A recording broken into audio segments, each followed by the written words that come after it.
ਆਪਣੇ ਅਗਲੇ ਅੱਜ ਦੇ ਜਿਹੜੇ ਪਹਿਲੇ ਕਾਲਰ ਨੇ ਰਣਜੀਤ ਜੀ। ਹਾਂਜੀ ਰਣਜੀਤ ਜੀ, ਸਤਿ ਸ਼੍ਰੀ ਅਕਾਲ ਜੀ, ਸਵਾਗਤ ਹੈ।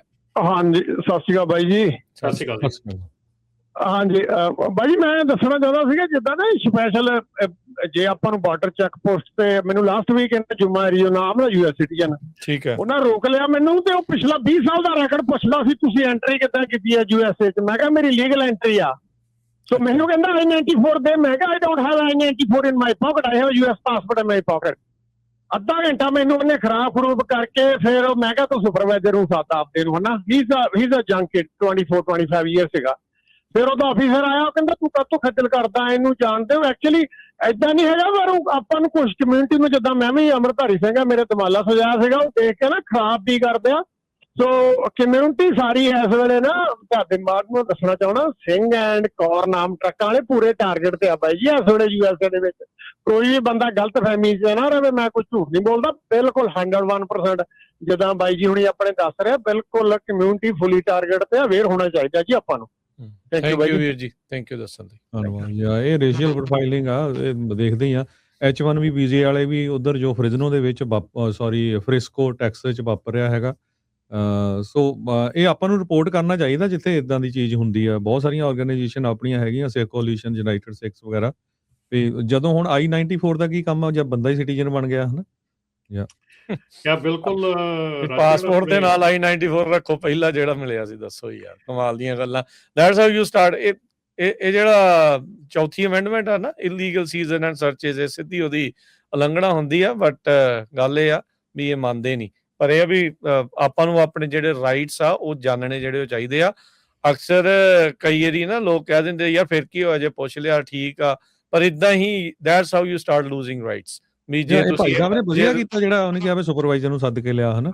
ਬਹੁਤ ਵਾਰੀ ਟ੍ਰੇਨਡ ਨਹੀਂ ਹੈਗੇ, ਨਵੇਂ ਬੰਦੇ ਆ। ਆਪਾਂ ਦੇਖਦੇ ਹਾਂ ਪਤਾ ਹੋਣਾ ਚਾਹੀਦਾ ਤੁਹਾਡੇ ਰਾਈਟਸ ਕੀ ਹੈਗੇ। ਦੇਖੋ ਜੀ, ਮੈਂ ਤਾਂ ਇਹ ਗੱਲ ਕਹੂੰਗਾ ਕਿ ਰਾਈਟਸ ਦੇ ਨਾਲ ਨਾਲ ਤੁਹਾਡੀਆਂ ਰਿਸਪੌਂਸਿਬਿਲਿਟੀਜ਼ ਵੀ ਤੁਹਾਨੂੰ ਪਤਾ ਹੋਣੀਆਂ ਚਾਹੀਦੀਆਂ ਕਿ ਤੁਹਾਡੀਆਂ ਰਿਸਪੌਂਸਿਬਿਲਿਟੀਜ਼ ਕੀ ਹੈ। ਜੇ ਰਾਈਟਸ ਹੈਗੇ ਤੇ ਰਿਸਪੌਂਸਿਬਿਲਿਟੀਜ਼ ਵੀ ਨਾਲ। Rights always are over above, ਹਮੇਸ਼ਾ ਰਾਈਟਸ ਹਮੇਸ਼ਾ ਉੱਤੇ ਹੁੰਦੇ ਆ। ਇਹ ਚੀਜ਼ ਆਪਾਂ ਨੂੰ ਜਿਹੜੀ ਜ਼ਰੂਰ ਸਮਝਣੀ ਨਾਲ ਚਾਹੀਦੀ।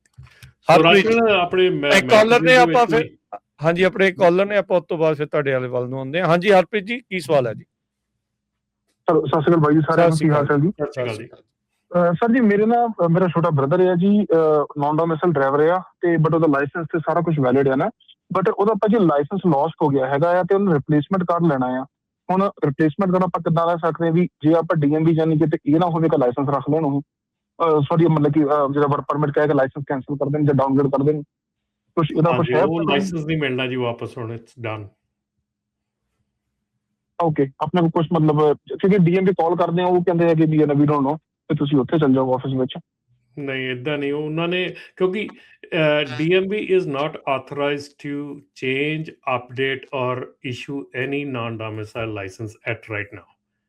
So ਜੇ ਗੁੰਮ ਹੋ ਗਿਆ, ਮੈਂ ਇਸੇ ਕਰਕੇ ਕਹਿ ਰਿਹਾ ਮੈਂ ਅੱਗੇ ਜਿਹੜੀ ਤੁਹਾਨੂੰ ਗੱਲ ਕੀਤੀ ਹੈ ਨਾ ਕਿ ਆਪਣਾ ਲਾਇਸੈਂਸ ਬਹੁਤ ਸੰਭਾਲ ਕੇ ਆਪਣੇ ਕੋਲ ਰੱਖੋ। ਕਦੀ ਕਿਤੇ ਮੇਰੇ ਕੋਲ ਘੱਟੋ ਘੱਟ ਪਿਛਲੇ ਮਹੀਨੇ ਦੇ ਵਿੱਚ ਰਾਜਸਥਾਨ 4 ਮੁੰਡਿਆਂ ਦੇ ਐਸੇ ਆਏ ਆ ਜਿਨ੍ਹਾਂ ਦੇ ਵਾਲਟ ਜੀ ਸਾਡੇ ਇੱਥੇ ਫਲਾ ਸਾਡੇ ਗਵਾਚ ਗਏ, ਸਾਡਾ ਗਵਾਚ ਗਿਆ। ਅੱਛਾ, ਸੋ ਇਹ ਜਿਹੜੀ ਚੀਜ਼ ਹੈ ਨਾ, ਇਹ ਤੁਹਾਡਾ ਹੁਣ ਇਸ ਵੇਲੇ ਜਿਹੜਾ ਲਾਇਸੈਂਸ ਆ, ਜੇ if you lose the licence it's gone.